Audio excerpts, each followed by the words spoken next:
7 వయసులో అలుపెరగని పోరాటంతో రాష్ట్ర అభివృద్ధి కోసం, అదేవిధంగా రాష్ట్రంలో ఉన్నటువంటి అనేకమైనటువంటి క్లిష్ట పరిస్థితులు, అదేవిధంగా అమరావతి నిర్మాణం, పోలవరం ప్రాజెక్టు పూర్తి కావాలి, ఎన్నికలలో ఇచ్చినటువంటి హామీలను నెరవేర్చాలి, అదేవిధంగా రాష్ట్ర అభివృద్ధికి బాటలు వేయాలి, కళల సాకారం నెరవేరాలి. ఈ విధమైనటువంటి అనేక సమస్యల్లో సవాళ్ళు ఎదుర్కొంటూ ఒక నవయువకుడిలా రాష్ట్రంలో అనునిత్యం పరిశ్రమించేటువంటి నారా చంద్రబాబు నాయుడు గారు ఒక ముఖ్యమంత్రిగానే కాకుండా ఒక దార్శనికుడిగా భవిష్యత్తు అవసరాల దృష్ట్యా భవిష్యత్తుకు పునాది వేయడానికి, సరైన బాట వేయడానికి పరిశ్రమించేటువంటి చంద్రబాబు నాయుడు గారు ఈరోజు 76 ఏళ్ళు వయస్సు ఉన్నప్పటికీ కూడా 26 ఏళ్ల వయసులో యువకుల్లాగా అనునిత్యం కష్టం ఆయన శ్రమించేటువంటి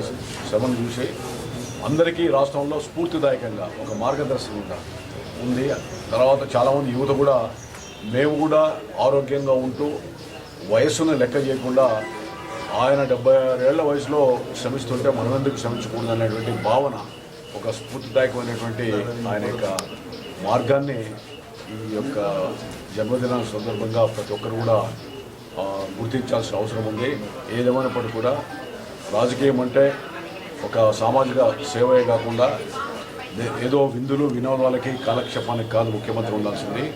అనునిత్యం పరిశ్రమించాలా, సామాజిక అభ్యున్నతి కోసం పాటుపడాలా.